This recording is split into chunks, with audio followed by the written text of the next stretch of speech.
Welcome to another edition of Sticks-n-Stonez. I am your host, Brent Elrod, coming to you from the lovely confines here on the patio at the No Shoes Bar and Grill, deep in the heart of the Republic of Texas.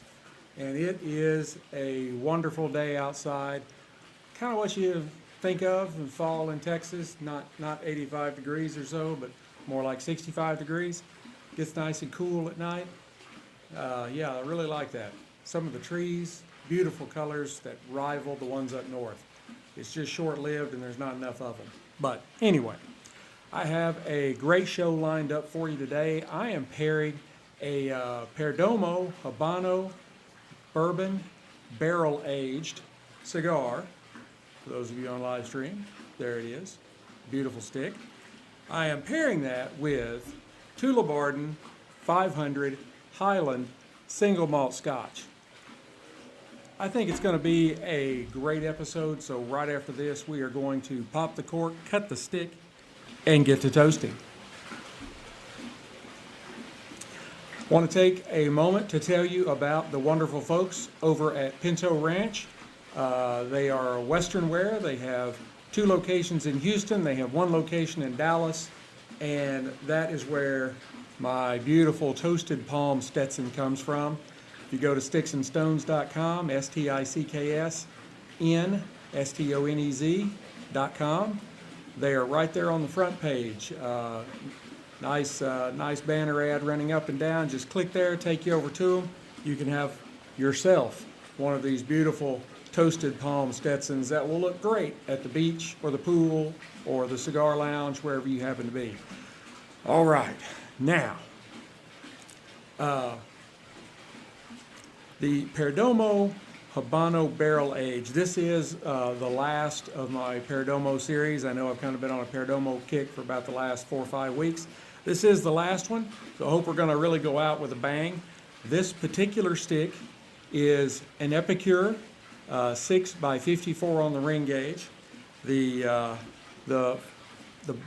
filler is a blend of Nicaraguan Condega, aged 4 years, Jalapa, aged 5 years, and Esteli, aged 6 years. It's a mild to medium strength cigar, and it is cloaked in a wonderful Ecuadorian Connecticut wrapper. Now, visually, it is pretty much flawless. It has a beautiful medium to light brown wrapper on it that kind of has the feeling of like envelopes, not quite grocery bags, but a little bit thinner and a little bit softer than that. It's seems like a very delicate leaf. It has pretty much invisible seams, and it's very minimally veined, but the veins that you do see are pretty pronounced. There is, put that up to the camera, there is one spot. It looks like they've patched it, or it has maybe the seam got folded back. That's the only thing I find on it that is in any way a flaw, and it has a very large and beautiful double cap. I'm going to go ahead and take the foot band off before we get started, otherwise I'll end up forgetting and setting it on fire. We don't want to do that. Now, on the nose,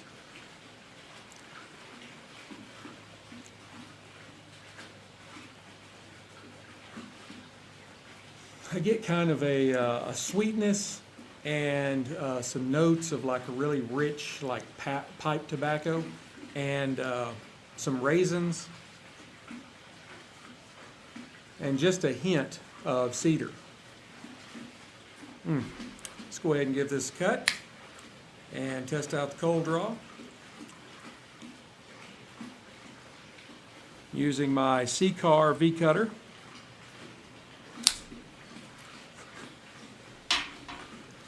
Another beautiful cut. On the cold draw,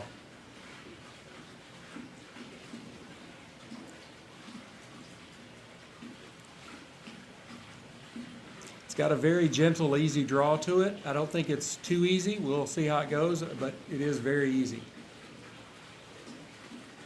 It's kind of cedar forward. There is a kind of a muskiness to it that I don't know. It reminds me of like maybe an old wine cellar or maybe a bourbon rickhouse. You know, that old wood. But it's got a richness to it that you can tell alcohol was involved. Of course, this is bourbon barrel aged, so you know, what would you expect? I think that's going to be a good one. Now, Tullibardine is not really all that well known in the United States. They have a very rich history, though. This is a Highland Scotch, as I mentioned, and it has a very long and rich history, Tullibardine, as a location for brewing and distilling. The story kind of begins in the 15th century with King James IV of Scotland. He was on his way to his coronation, and he wanted to stop by and pick up a roadie.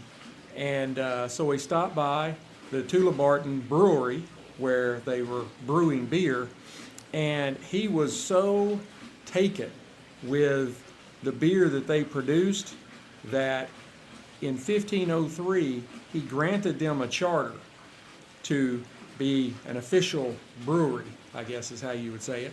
But in 1947, William Delma Evans, and there's a hyphen in there, Delma Evans, he converted the brewery into a distillery and started producing Scotch. And the rest is history. Now, the 500 sherry finish is matured for an undisclosed period of time in first fill bourbon casks before being transferred into 500 liter, hence the name 500, Pedro Jimenez sherry butts for 1 year. A butts is like a barrel. I had to look that up because I'm like, wait a minute. I'm not really sure about that. But then I found out that's just another name for barrel for sherry casks, and I was like, oh, okay, well, that's all right. Now, officially, this is a non-age statement whiskey. It is a 100% malted barley. It is 43% alcohol by volume, so 86 proof. So that makes it a little on the lighter side. A lot of the whiskeys that I have used for pairings have been more along the lines of 90 to 95, and I think there's one I've even put up that's right around 120. So this is much gentler than those are. But pop the cork. Let you see it glass if you're watching the live stream.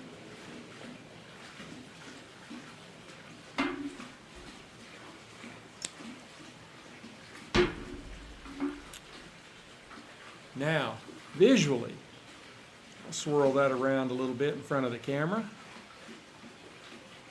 It is just a rich, deep copper or amber, and has really good legs. There's nice cling to the glass. It creates these nice little striations vertically, and I mean, all around.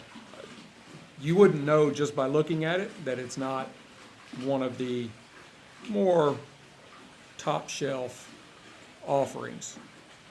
But I've had this sherry cask several times, and matter of fact, I had it yesterday if you saw my live stream, and it is really, really good. Anyway, let's move on. Now, on the nose. The nose is very gentle. There's absolutely no alcohol burn at all. There's a little bit of tartness, which kind of gives you that little tickle up in your nose, kind of like you're going to sneeze, but no heavy alcohol on the nose at all. You get some nice fruity notes of like green apple, pear, maybe lemons. That might kind of be that little tickle that you get in your nose, and it is sort of like a kind of a vinegary tartness. You get like the oil and vinegar dressing, and it's just kind of got that tart, but it's in your nose. It's not in your palate. I guess that's probably from the sherry cask aging. All right, now on the palate.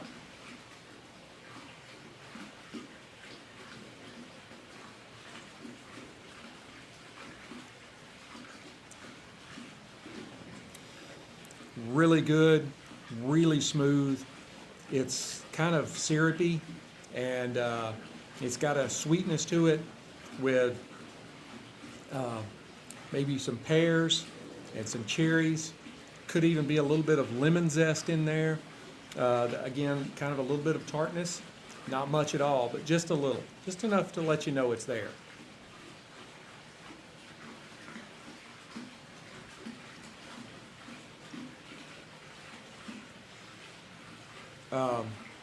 On the finish, I get honey and maybe kind of a maltiness, some vanilla. You know how if you taste something that's just vanilla, it's got that kind of smooth flavor to it. You get that kind of flavor in your mouth after you've swallowed. And then there is just a touch of spice, or maybe even just a tinge of bitterness right after everything has kind of died away. There is no spice on the palate when you first take a drink. There's a little bit right at the very end, just about the time you're ready for another sip. So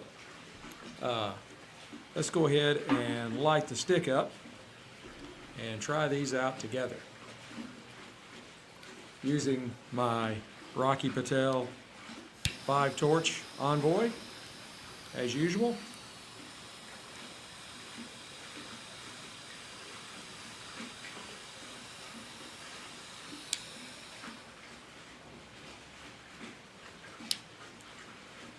Copious amounts of smoke coming off of this stick.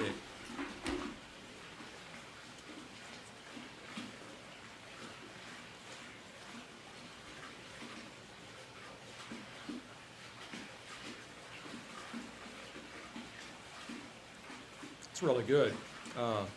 Like I said, those of you that are on live stream, you can see there's quite a bit of smoke coming off of this stick.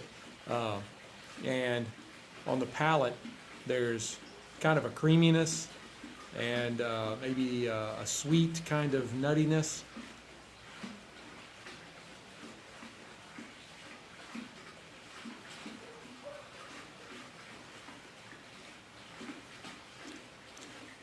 Some cocoa and vanilla, and there is a very light hint of spice.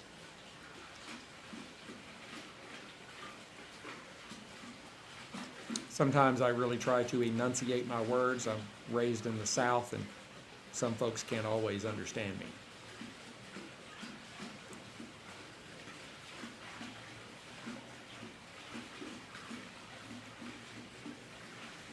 All right, let's try them together.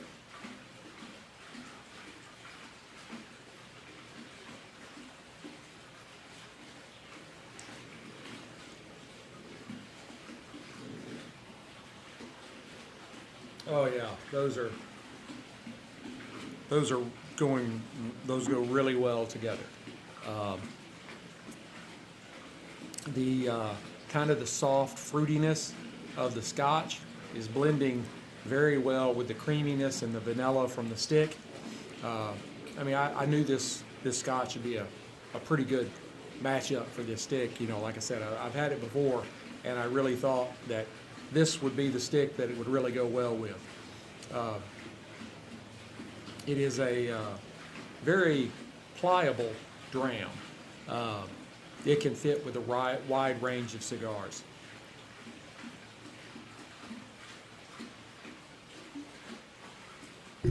And even, sorry I bumped the mic, right at a minute later, we're still, smoke is hanging. I love that. It's great. All right, I am going to go ahead and burn this down to the halfway mark, and I will come back and give you an update. Hey Stoners, I am back. Here at the half, the stick is still producing some really good notes of kind of a, say, an almond nuttiness with kind of a sweet component added in, and then sort of a kind of a bourbon note. The Scotch is weaving its pears and cherries and vanilla through the different palate notes off the stick, and this is just really being a very good pairing.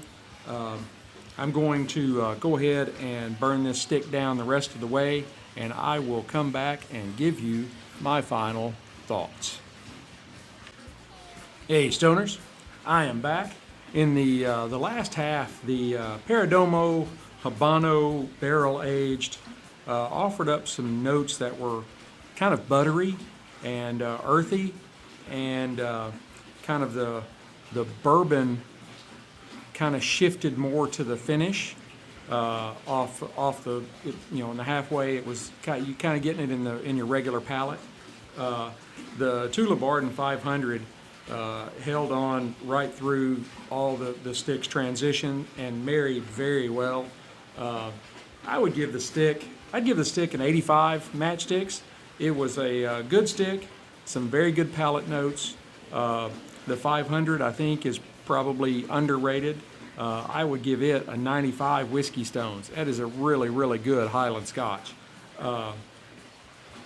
And I think you should try both these.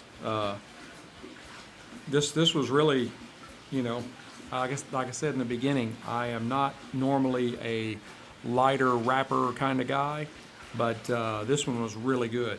And I try them together, try them separately. Try to marry them up with something else. I think you can get a lot out of these two. So I hope you have enjoyed this episode as much as I've enjoyed bringing it to you. You know, leave me some thoughts, comments below. Love to hear from you. Don't forget to hit like, subscribe, share, notify, ring all the bells, you know, blow all the whistles, all that kind of stuff, so you know when I drop new content.